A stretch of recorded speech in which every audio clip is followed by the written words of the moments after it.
Shalom my brothers and sisters.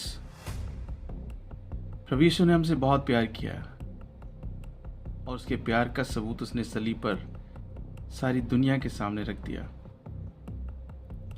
आज हमारी मसीह परिवारों में बहुत सारी समस्याएं, परेशानियां, दुख, तकलीफ़ें और सब बातें देखने को मिल रही हैं जो दूसरे नॉन बिलीवर्स के जीवन में भी होती हैं।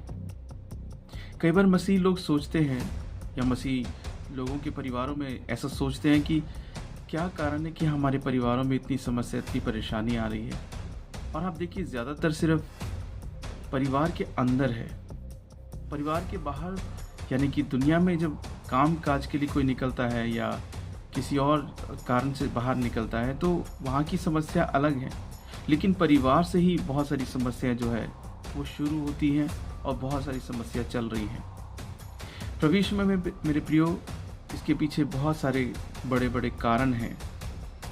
उन कारणों के पीछे बहुत सारी बातें हैं, जो ऐसी बातें जिसके लिए परमेश्वर ने हमें पहले ही से प्रभु यीशु के पवित्र आत्मा के द्वारा हमें पहले ही सब चिताया है, सिखाया है, बताया है।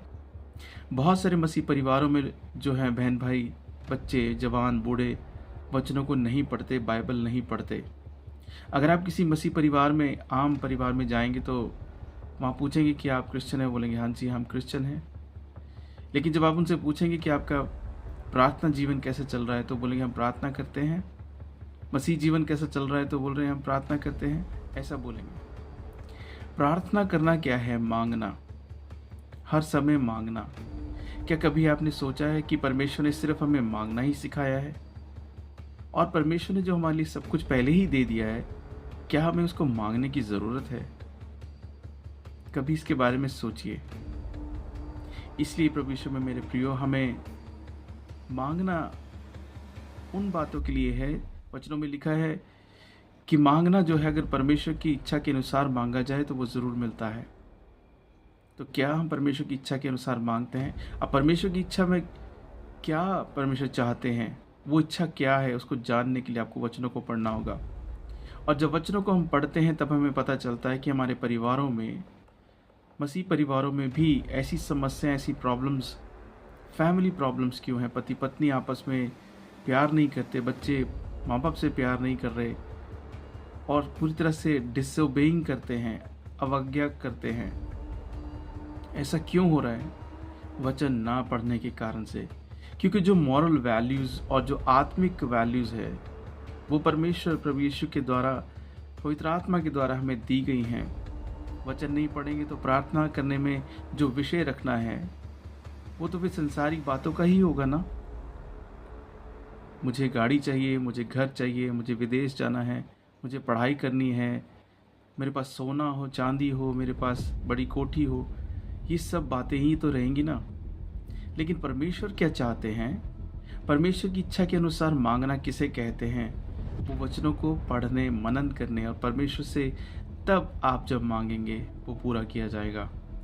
आज किस वीडियो में प्रभु ने मुझे आपके सामने फिर से बिठाया, किस विषय को लेकर आज हम बात करेंगे और प्रभु से सीखेंगे वचनों के द्वारा कि परमेश्वर ने परिवार में शांति और प्यार को स्थिर करने के लिए क्या आधार दिया है। उस आधार को मेंटेन करना, उस आधार का सम्मान करना हमारे लिए कितना ज़रूरी है। आज के इस वीडियो में हो सकता है कुछ बहनें, कुछ बेटियां शायद इस प्रचार से, इस वीडियो से ऑफेंड हो जाएं या नाराज़ हो जाएं। मैं आप लोगों से कहना चाहता हूं, मैं यहाँ पे अपनी बातें कहने के लिए नहीं बैठा। परमेश्वर ने मुझे अपने प्रेम, अपने प्रचार को बंटवाने के लिए बिठाया है। और जो कोई भी इस वीडियो को देखकर नाराज़ होगा या गुस्सा होगा, वो परमेश्वर से नाराज़ और गुस्सा होगा, क्योंकि वो वचन, वो बातें मेरी नहीं हैं। मैं विश्वास करता हूँ इस वीडियो के द्वारा आप आशीष पाएंगे और जो बहन बेटियाँ परमेश्वर के अनुसार नहीं चल रही वो परमेश्वर के अनुसार चलने लगेंगी।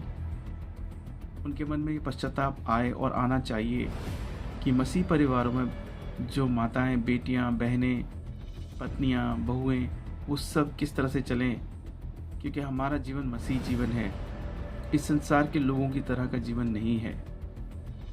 हम इस वीडियो में आज सीखेंगे कि परमेश्वर पत्नियों के लिए जो घर का आधार शुरू करती है क्या कहा जाता है वचनों के द्वारा, क्योंकि घर का आधार जो है, घर को बनाने वाली पत्नी है, आदमी नहीं। हम वीडियो में सीखेंगे। मेरे पिछले वीडियो में मैंने आपके सामने परमेश्वर के उन वचनों को रखा जो पति पत्नी को एक दूसरे के लिए करना चाहिए और रहना चाहिए।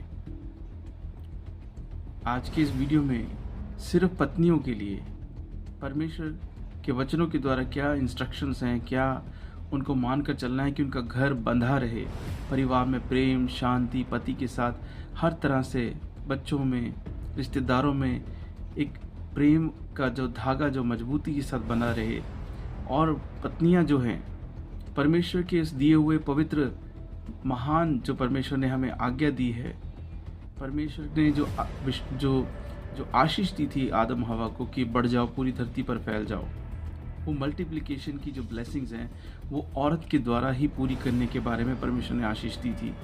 जो पत्नियां अपने पति के अधीन नहीं रहना चाहती, अधीनता को स्वीकार नहीं करना चाहती, अधीनता मतलब गुलामी नहीं होती है, हम ये अभी वचनों से सीखेंगे। उत्पत्ति ग्रंथ में जब हम चलते हैं और उसका 2 अध्याय और 18 वचन क्या कहता है, फिर यहोवा परमेश्वर ने कहा, आदम का अकेला रहना अच्छा नहीं, मैं उसके लिए एक ऐसा सहायक बनाऊंगा जो उससे मेल खाए। प्रभु यीशु में मेरे प्रियो, परमेश्वर ने हवा को बनाया आदम के लिए एक मदद के रूप में, और वो मदद ये नहीं थी कि आदम को किसी मदद की ज़रूरत परमेश्वर खड़ी करना चाहता था तो इसलिए मददगार चाहिए। परमेश्वर एक साथी, एक यूनिटी के रूप में परमेश्वर ने आदम के लिए हवा को बनाया। अब आदम के लिए जो हवा को बनाया, वो हवा किस चीज़ों की मदद करने वाली थी, इस बात को समझने की ज़रूरत है। परमेश्वर ने आदमी के लिए औरत को बनाया, यानी पत्नी को बनाया पति के लिए, किस बातों में मदद करने के लिए, क्योंकि परमेश्वर ने जो आशीष दी थी मल्टीप्लिकेशन की, यानी कि जो पूरी धरती पर फैल जाए, और परमेश्वर के उस मकसद को जो परमेश्वर ने हमारे लिए पहले दिन ही तय कर लिया था कि परमेश्वर प्रभु यीशु को संसार में हमारे लिए पवित्र बलिदान हो जाने के लिए भेजेंगे, उस परमेश्वर के मकसद को पूरा करने के लिए परमेश्वर ने औरत को आदमी के साथ जोड़ा, उसके लिए मददगार बनाकर, ताकि वो परिवार को बढ़ा सके और वो जनरेशन्स आगे से आगे प्रभु यीशु के आने तक वो सब प्रभु की आशीषें पूरी होती चली जाए, और उसके बाद भी। और अगर ये आशीषें औरत आदमी के साथ नहीं होती, पति पत्नी के साथ नहीं होती, तो प्रभु यीशु का संसार में आना कैसा हो सकता था? ये बात को जानना है, यानी कि परमेश्वर ने पत्नी को परमेश्वर के उस मास्टर प्लान को पूरा करने के लिए एक कड़ी और एक ब्लेसिंग के रूप में आदम के साथ जोड़ा।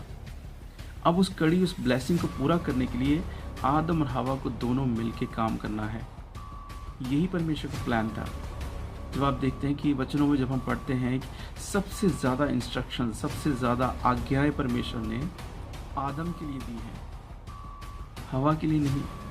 इसके पीछे कारण क्या है कि परमेश्वर ने सबसे बड़ी जिम्मेदारियां, स्वर्ग की जिम्मेदारियां जो धरती पर उसे पूरा करनी है, आदम को दी।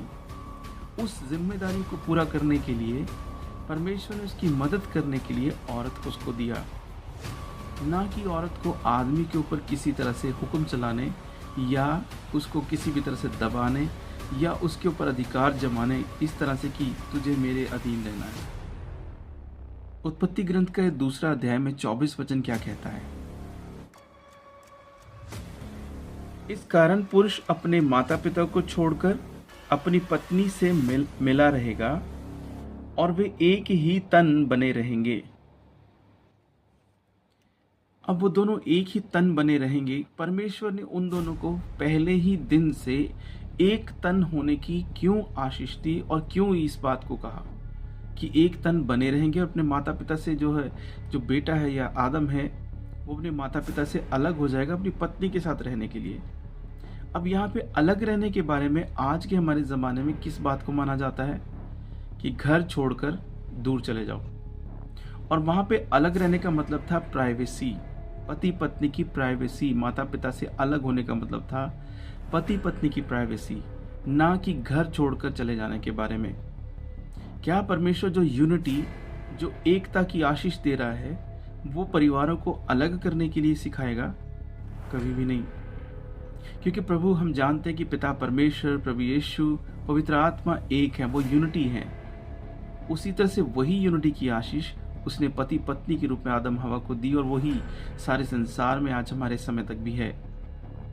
और यही यूनिटी के खिलाफ वो दुष्ट काम करता है ताकि इस यूनिटी को तोड़े, और आज के समय में वो बहुत हद तक कामयाब भी हो रहा है। 1 कुरिन्थियंस 11 अध्याय और 3 वचन ये कहता है, परंतु मैं चाहता हूं कि तुम ये जान लो कि हर एक पुरुष का सिर मसीह है, और स्त्री का सिर पुरुष है, और मसीह का सिर परमेश्वर है।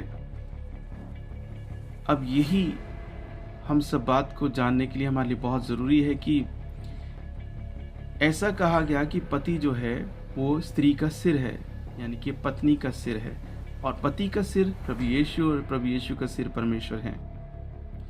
अब यहाँ पे इस बात को जानना, और यहीं पे सारी समस्या का हमें समाधान भी मिलता है, और संसार में यहीं से हमें यह भी पता चलता है कि मसीह परिवारों में क्यों समस्याएं हैं। क्योंकि आजकल के समय में स्त्रियां, पत्नियां अपने पति की अधीनता को स्वीकार नहीं करना चाहती। अब वो क्यों नहीं करना चाहती? क्योंकि संसारिक भोग विलास, संसारिक विलासिताएं, संसारिक डिजायर्स, मटीरियलिस्टिक वर्ल्ड की चीज़ें उन्हें आकर्षित करती हैं। बिल्कुल उसी तरह जिस तरह से शैतान ने हवा को प्रलोभन देकर अपने जाल में फंसाया, और फिर स्त्री ने, यानी कि हवा ने आदम को अपनी बातों में फंसाया, और इस तरह से पाप में गिरे। और वही नेचर आज भी हमें दिखता है। मैं उन स्त्रियों के बारे में ये बात कहना चाहता हूँ जो वचन नहीं पढ़ती और मसीह जीवन नहीं बिता रही, लेकिन है मसीही।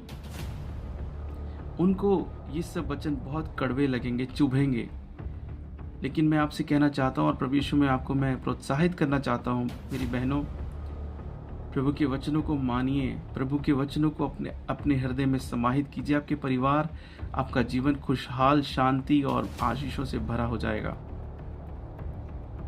अब यही सारी समस्या है कि जहाँ पे स्त्रियां अपने पति को अपना सिर मानकर नहीं चलती, यही है वो अधीनता।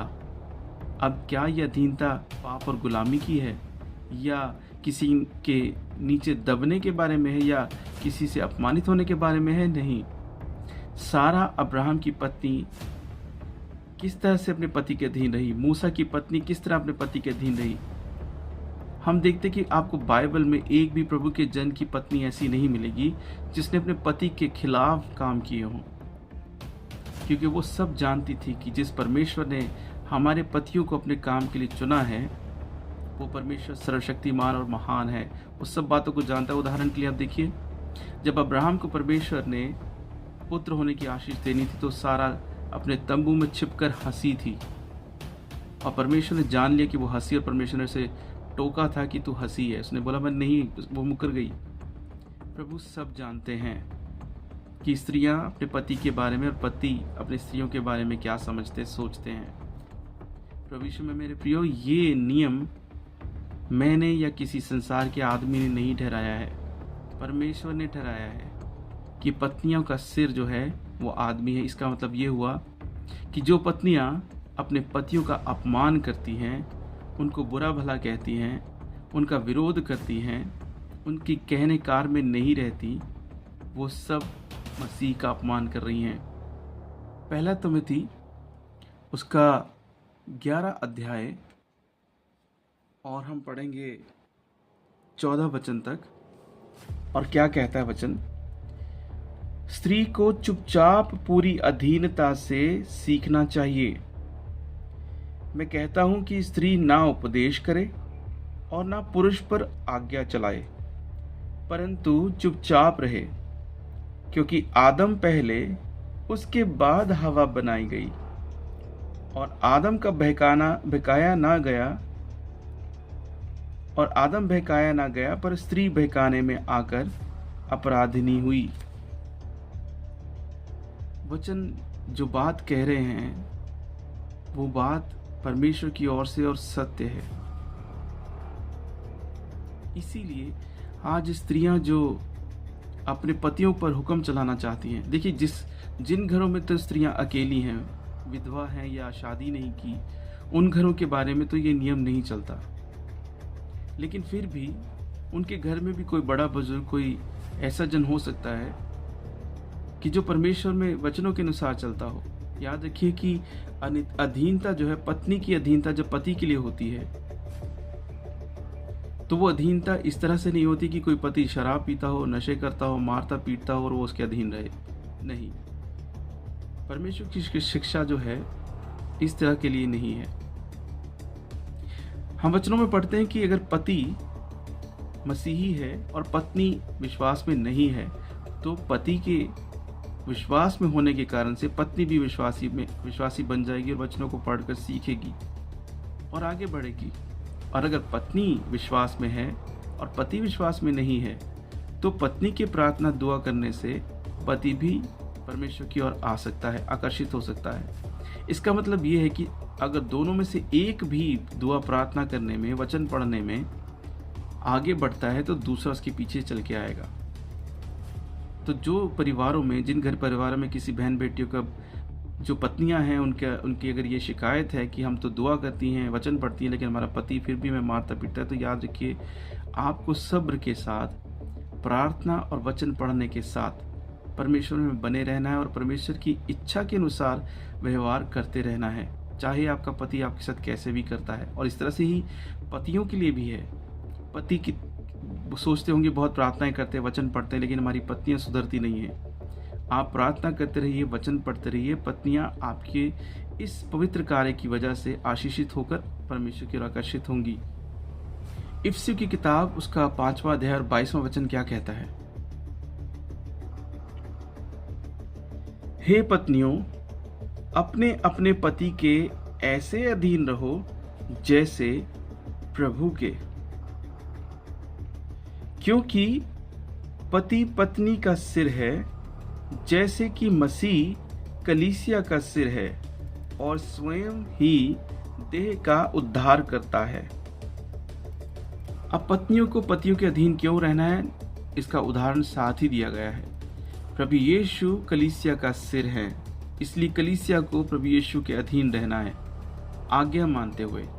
अब क्या परमेश्वर अपनी कलीसिया को मारता पीटता है, तकलीफ देता है या किसी तरह से उनके साथ बुराई करता है? नहीं ना। इसी तरह से जो पति परमेश्वर के अनुसार, आज्ञा के अनुसार चलता है, वो अपनी पत्नी से प्यार करता है, उसे क्षमा करेगा, उसकी सब जरूरतों को पूरा करने में उसके लिए सब तरह से काम करेगा। लेकिन पत्नियों को क्या करना है? अपने पति के अधीन ऐसे रहना है जैसे प्रभु के अधीन। अब बहुत सारी पत्नियां क्या करती है, अपने पति से बात तो करती नहीं है, लड़ पड़ती हैं, झगड़ पड़ती हैं, विरोध करती हैं, उनकी बात को नहीं मानती, हर बात में उनको क्रिटिसाइज करती हैं। लेकिन दूसरी तरफ चर्च जाने की बात करती हैं, वचन पढ़ने की बात करती हैं, प्रार्थना करने की बात करती हैं।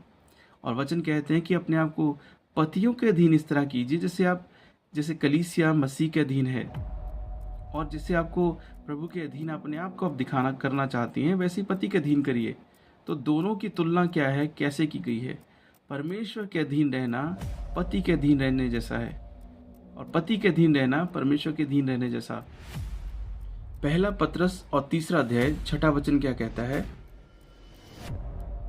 जैसे सारा अब्राहम की आज्ञा में रहती और उसे स्वामी कहती थी, इसी प्रकार तुम भी यदि भलाई करो और किसी प्रकार के भय से भयभीत ना हो तो उसकी बेटियां ठहरोगी।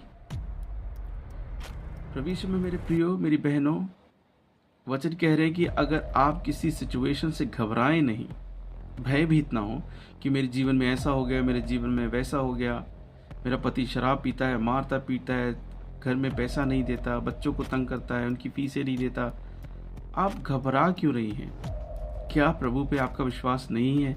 एक तरफ से अगर कोई बहन ये कहे मेरा प्रभु पे बहुत विश्वास है, बहुत विश्वास है, तो जिस समय आपके जीवन में परीक्षा चल रही है उस समय आपका विश्वास कहाँ गया? और आप बदले में वो सब कुछ करना चाहती हैं जो पति आपके साथ कर रहा है।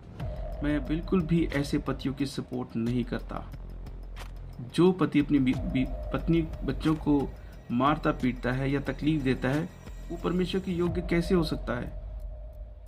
सिर्फ वही पति परमेश्वर के योग्य होता है जो परमेश्वर की आज्ञा पर चले, अपनी पत्नी को प्यार करे, अपने बच्चों को, अपने परिवार को देख रेख करे।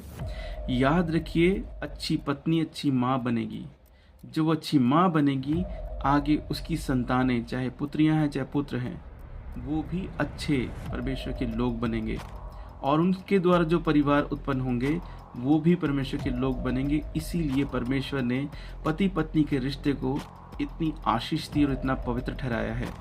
बहुत सारे लोग पति पत्नी के रिश्ते को सिर्फ एक ही फायदे की चीज़ समझते हैं, वो आप सब जानते हैं। ऐसा नहीं है। परमेश्वर ने हमें आशीष दी है।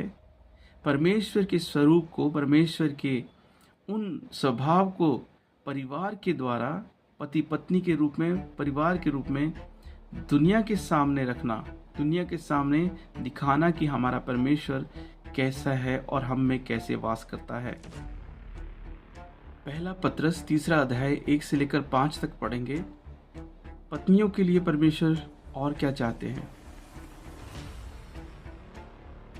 हे पत्नियों, तुम भी अपने पति के अधीन रहो, इसलिए कि यदि इनमें से कोई ऐसे हों जो वचन को ना मानते हों, यानी पति ना मानते हों, तो भी तुम्हारे भय सहित पवित्र चाल चलन को देखकर बिना वचन के अपनी अपनी पत्नी के चाल चलन के द्वारा खिंच जाएं।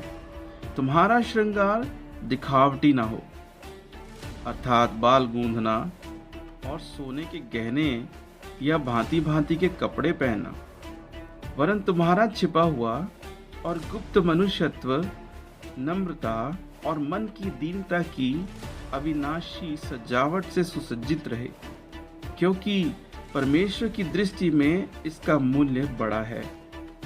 पूर्व काल में पवित्र स्त्रियां भी जो परमेश्वर पर आशा रखती थीं, अपने आप को इसी रीति से संवारती और अपने अपने पति के अधीन रहती थीं। देखिए प्रभु यीशु में मेरे प्रियो, हमें वचनों में हर बात का जवाब मिलता है। आप देखिए, ये वो सब बातें हैं जिसके द्वारा एक परिवार में शांति, प्रेम, दया, क्षमा, सहन करना, मदद करना, विनम्रता, नम्रता, सब बातें आती हैं। याद रखिए, पत्नी जो होती है माँ भी है, बेटी भी है, बहू भी है। पूरे घर को संभालने में, पूरे घर को बनाने में सबसे ज़्यादा और बड़ा हाथ औरत का ही होता है। आदमी का हाथ उस घर को जो बनाया गया है उसको लीड करने का, उसको आगे बढ़ाने का होता है। अगर इन दोनों में से एक भी जन अपना काम ठीक से नहीं करेगा तो वो घर में कभी भी सुख, शांति, आराम, प्यार नहीं मिलेगा। ज़्यादातर लोग पैसा खर्च के आराम, खुशियाँ, ऐसी चीज़ें ढूंढना चाहते हैं, लेकिन पैसे से कुछ समय के लिए आपको खुशी मिल सकती है, लेकिन हमेशा के लिए नहीं। लेकिन एक सुखी परिवार में जहाँ प्रेम और शांति और आनंद, एक दूसरे का सम्मान हो, क्षमा करना, मदद करना हो, वहाँ पे हर कोई जाना चाहेगा, हर कोई मिलना चाहेगा। ज़रा सोचिए, जो पत्नियाँ अपने पति का आदर और सम्मान और प्यार नहीं करती, उन स्त्रियों का सिर, यानी कि उन्होंने अपने पति को अपमानित कर दिया है। अब वो स्त्रियां कैसी हैं? जैसे कि बिना सिर का कोई धड़ हो, या बिना सिर, बिना चुन्नी के कोई सिर हो, जिसने अपने सिर पे चुन्नी ना लो, या किसी स्त्री ने अपने बाल मुनवा लिए हों, कटवा दिए हों और वो गंजी हो। ज़रा सोच के देखिए, वचन ये सब बातें क्यों कहते हैं। 1 कुरिन्थियन उसका 11 अध्याय 13 वचन क्या कहता है?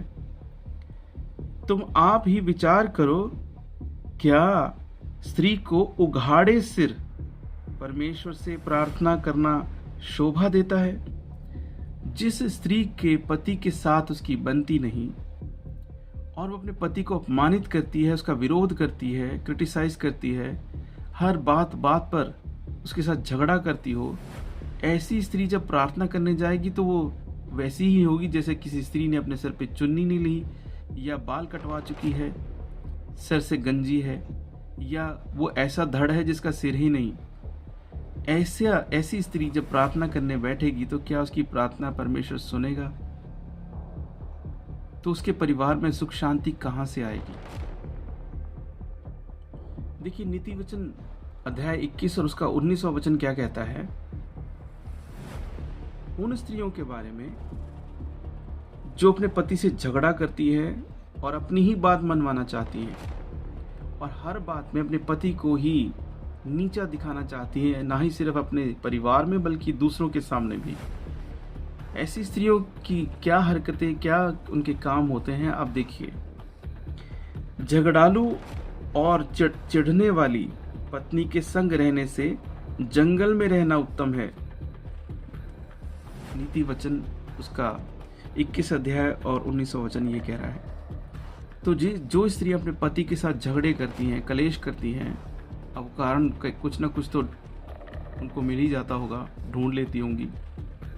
ये उन स्त्रियों के बारे में जो प्रभु के रास्ते पर नहीं चलती, क्योंकि वही ऐसे काम करती हैं। सारी स्त्रियां से नहीं होती। बहुत सारे परिवारों में बहुत सारी प्रभु की बेटियां पवित्र जीवन जीती हैं और सब कुछ चुपचाप से अपने कामों को पूरा करती हैं। कोई बुड़बुड़ाती नहीं, पति से क्लेश नहीं, बच्चों के साथ खींच करना, चिढ़ना, उनको मारना पीटना, ये सब कुछ नहीं करती हैं। पति की खींच बच्चों पे नहीं उतारती हैं और ना ही किसी तरह की मिसअंडरस्टैंडिंग्स में पड़ती है, ना ही पति पर शक करती हैं और ना ही पति को प्रेशराइज करती हैं कि वो दुनिया की सारी दौलत को चाहे चोरी से चाहे हेरा फेरी से करके ला के दे ताकि वो अपने अरमान पूरे कर सके। और ऐसी स्त्रियां जो झगड़े और कलेश करती हैं, वचन उनके लिए और क्या कहते हैं, आगे सुनते हैं। नीति वचन 27 उसका 15 वचन क्या कहता है? 27 अध्याय 15 वचन क्या कहता है? झड़ी के दिन पानी का लगातार टपकना और झगड़ालू पत्नी दोनों एक से हैं।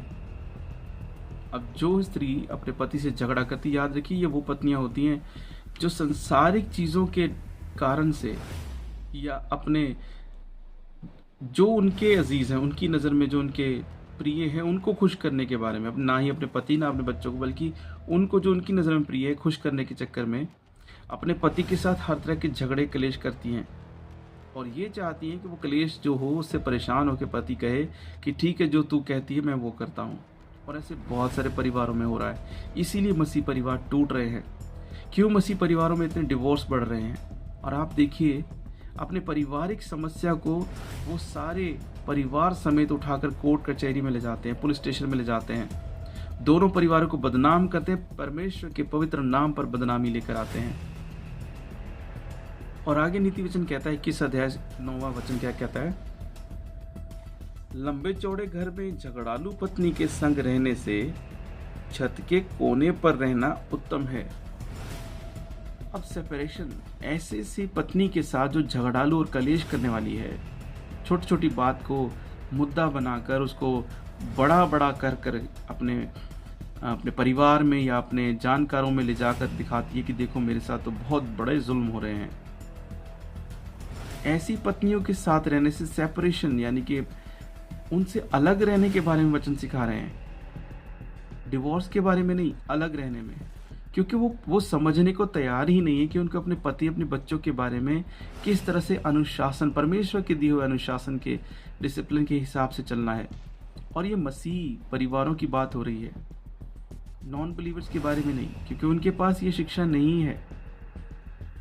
और मैं प्रभु से प्रार्थना करता हूँ कि इस वीडियो के द्वारा नॉन बिलीवर्स बहनें भी देखें ताकि वो भी आशीषित हो जाएं। देखिए, जो पत्नियां अपने पति से कलेश करती हैं, अपने बच्चों को छोड़ देती है, घर को छोड़ के भाग जाती हैं और ऐसे डिसीजन लेती हैं जो उनको नहीं लेने चाहिए। और ऐसी स्त्रियां होती है जिनके संबंध, जो नाजायज संबंध बाहर कहीं होते हैं, या वो करना चाहती हैं कि कोई उनको ऐसा मिले जो उनके पति से अच्छा हो और वो पैसे देता रहे और वो पूछे नहीं। और उनको आजकल के आप बहुत सारी न्यूज़ में, बहुत सारी बातों में इन सब बातों को होते हुए देख रहे, चेक कर रहे हैं। ये कोई, मैंने अपने मन से कोई मनगढ़ंत बात नहीं बनाई है, आप ये सब देख रहे हैं, ऐसा हो रहा है और मसीह परिवारों में भी हो रहा है। ऐसी स्त्रियां व्यभिचार पर भी उतर आती हैं और क्या जाने व्यभिचार के कारण से ही अपने पति से कलेश करती हों, पता नहीं। लेकिन ऐसी स्त्रियों जो वे विचार में पड़ने लगती हैं, क्योंकि उनके परिवार में उनको लगता है हमें शांति नहीं है, हमारा पति हमें पूछता नहीं है, इसलिए हमारे हिसाब से कोई वहाँ बात नहीं हो रही है। तो हमें एक ऐसी जगह जाना चाहिए जहाँ हमारे हिसाब से सब बात हो, पैसा भी मिले, हमारे मन की सारी खुशियाँ मिले। तो वो क्या करती हैं, गलत रास्ते पे जाती हैं। और ऐसी स्त्रियों के बारे में वचन क्या कहते हैं? नीति वचन में ही 30 अध्याय और उसका 20वां वचन क्या कहता है? व्यभिचारिणी की चाल भी वैसी है, वह भोजन करके मुंह पोंछती और कहती है, मैंने कोई अनर्थ काम नहीं किया। अब बहुत सारी पत्नियां अपने पति को धोखा देकर ऐसे ही अपने मन में सोचती हैं और कई बार बोलती हैं, मैंने तो कुछ गलत नहीं किया। जब उसका पति उसे रंगे हाथ कहीं गलत पकड़ लेता है या पता चल जाता है, तब वो यही शब्द बोलती है, मैंने तो ऐसा नहीं किया, मैं तो ऐसी नहीं हूं।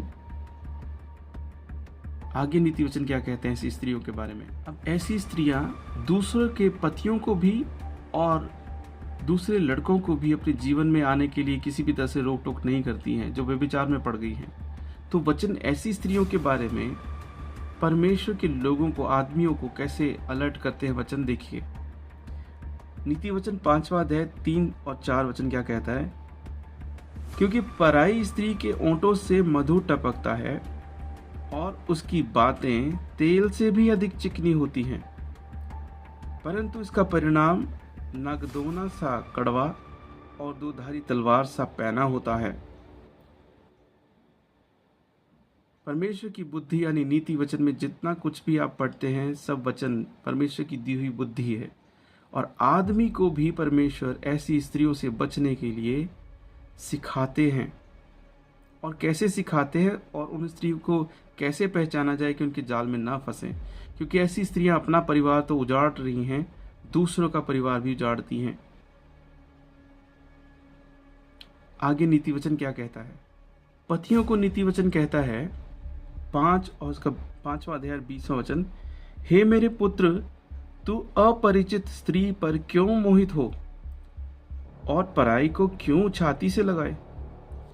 पतियों को वचन सिखा रहे हैं कि अपनी पत्नी के लिए ईमानदार, वफादार बने रहें, किसी भी तरह से उनके साथ चीटिंग नहीं करें।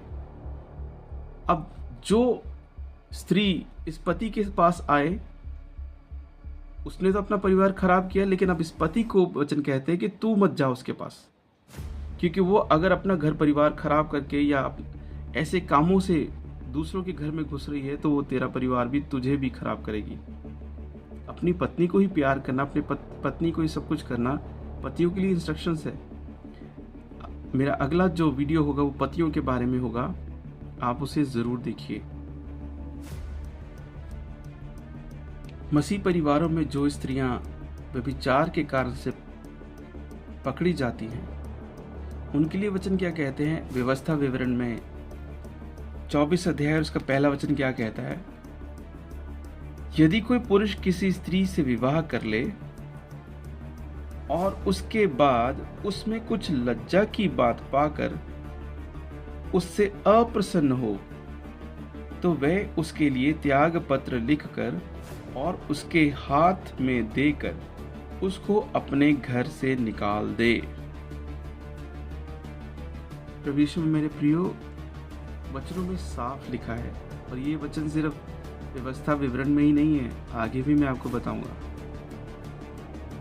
कि एक पति को अपनी पत्नी के साथ डिवोर्स करने का, त्याग देने का अधिकार कब है? जब वो व्यभिचारिणी हो। तो अगर कोई कंवारी लड़की व्यभिचार में थी और उसकी शादी हो जाती है और ये पति को पता चल जाता है कि ऐसी थी, तो वो उसे त्याग सकता है, उसे डिवोर्स दे सकता है। और अगर पत्नी ठीक थी लेकिन शादी के बाद व्यभिचारिणी बन गई, तब भी पति उसे डिवोर्स दे सकता है। प्रभु यीशु में मेरे प्रियो, परमेश्वर ने हमें डिवोर्स देने के मकसद से शादी करना नहीं सिखाया है। परमेश्वर ने शादी को, मैरिज को एक बहुत बड़ी आशीष और पवित्र रिश्ता परमेश्वर ने आशीषित करके दिया है, पति पत्नी का रिश्ता। अब जब कोई स्त्री ऐसा काम करेगी तो परमेश्वर को उसके लिए निर्णय लेना होगा, और वो निर्णय परमेश्वर ने दिया कि ऐसी स्त्री के साथ क्या किया जाए। और याद रखिए, पुराना नियम में तो ऐसी स्त्री को पत्थर मार के मार डालने की आज्ञा थी। याद करिए, जब प्रभु यीशु के सामने उस व्यभिचारिणी की स्त्री को पकड़ के लाया गया, प्रभु यीशु ने उसे क्षमा तो किया, लेकिन उस समय उनको पत्थर मारने की जो आज्ञा थी, प्रभु यीशु ने कहा कि तुम में से कोई किसी ने अगर कभी पाप नहीं किया तो पहला पत्थर इसे मारे। और वहाँ से सब चले गए, क्योंकि सब पापी थे, सब जानते थे। प्रभु यीशु ने उस स्त्री को बचाया, व्यभिचारिणी स्त्री को बचाया, हमारे लिए एक एग्जाम्पल दिया कि जो व्यभिचार करता है, अगर वो पाप से पश्चाताप कर ले और दोबारा कभी व्यभिचार न करे, उसे क्षमा किया जाएगा। तो इसी तरह से अगर कोई स्त्री ने व्यभिचार किया है और वो अपने पापों से पश्चाताप कर ले, तो परमेश्वर उसे भी क्षमा करेंगे। प्रभु यीशु में मेरे प्रियो, ये सब वचन जो आपने सुने, ये ऐसा नहीं है कि आपको मानने में किसी तरह से किसी भी तरह से कठिनाई ना हो। आपको कठिनाई हो सकती है, लेकिन परमेश्वर ने हमें सहायता दी है, और वो सहायता पवित्र आत्मा के द्वारा दी है। मैं विश्वास करता हूँ, जब आप इस वीडियो को देख रहे हैं या देख रही हैं, ज़रूर आपके मन में अंदर से इस बात को बोझ आ रहा होगा, इस बात को आपको मन में सोचने के लिए जोर आ रहा होगा कि ये मैं क्या कर रही थी, मैं क्या कर रही हूँ, और मुझे क्या करना चाहिए। अब ये सब वचन परमेश्वर के हैं, मेरे नहीं हैं। वचनों को पढ़िए, बाइबल को पढ़िए, परमेश्वर आपसे बात करेंगे। और जो इस वीडियो को देख रहे हैं, देखिए, मुझे फेमस होने का तो कोई शौक नहीं है। परमेश्वर ने जो मुझे स्वर्ग से दिया वो सर्वोत्तम है, उसके बाद मेरी कोई भूख नहीं है। हम दूसरा तिमोथी 3 अध्याय 16 वचन पढ़ते हैं, और वचन क्या कह रहे हैं, देखिए, संपूर्ण पवित्र शास्त्र परमेश्वर की प्रेरणा से रचा गया है और उपदेश और समझने और समझाने और सुधारने और धार्मिकता की शिक्षा देने के लिए लाभदायक है, ताकि परमेश्वर का जन सिद्ध बने और हर एक भले काम के लिए तत्पर हो जाए। ये सब वचन, ये सब प्रचार जो आपने सुना, ये आपके सुधार के लिए और परमेश्वर की ओर बढ़ने के लिए है, आपको भटकाने या आपको बुरा भला कहने के लिए नहीं है। प्रभु यीशु में मेरे प्रियो, परमेश्वर आपसे प्यार करते हैं, हम सबसे प्यार करते हैं, और प्रभु यीशु में मैं भी आपसे सबसे प्यार करता हूँ। मैं विश्वास करता हूँ कि आप इन वचनों से परमेश्वर की ओर बढ़ने के लिए प्रोत्साहन पा रहे हैं, आशीषित हो रहे हैं। मैंने तो इस वीडियो के द्वारा प्रभु के प्रेम को, वचनों को आपके साथ बांट दिया है, और मैं किसी एक के पीछे आके मैं तो चेक नहीं कर सकता हूँ कि कौन ऐसा चल रहा है कौन नहीं, क्योंकि ऐसा मेरा अधिकार भी नहीं है। परमेश्वर जाने और परमेश्वर के लोग जाने, लेकिन परमेश्वर सब पर नजर रखता है। नीति वचन 5 अध्याय उसका 21 वचन क्या कहता है, क्योंकि मनुष्य के मार्ग यहोवा की दृष्टि से छिपे नहीं हैं, और वे उसके सब मार्गों पर ध्यान करता है। सब मार्गों पर। कोई भी स्त्री, कोई भी पुरुष, या कोई पति, कोई पत्नी, मसीह परिवारों में जो हैं खास तौर पे, वो कैसे चल रहे हैं, कैसे नहीं चल रहे, क्या सोचते हैं, क्या कर रहे हैं, परमेश्वर सब जानते हैं। प्रभु यीशु में मेरे प्रियो, मसीह खुशहाल परिवार बन सकता है जब पत्नियां परमेश्वर की आज्ञा अनुसार वचनों को पढ़ें, मनन करें, चलें, अपने पति और अपने बच्चों को प्यार करें, विनम्र रहें, नम्र रहें, अपना मन, अपना फोकस प्रभु की आज्ञा मानने पर, परमेश्वर की अधीनता और अपने पति की अधीनता में रहकर चलने के लिए तैयार हों। याद रखिए, परमेश्वर ने हवा को, पत्नी को, पति की मदद के लिए बनाया है, और वो जितनी भी मदद है वो पारिवारिक मदद है, ताकि स्वर्ग की उस शिक्षाओं को, उस प्रेम को सारे जगत में बांटा जा सके। मैं विश्वास करता हूँ कि आप में से बहुत आशीषित हो रहे हैं और होंगे, और आने वाले समय में आप अपना जीवन हमेशा के लिए परमेश्वर के सामने समर्पण करके बदल लेंगे। प्रभु आपको बहुत आशीष दे। शालोम।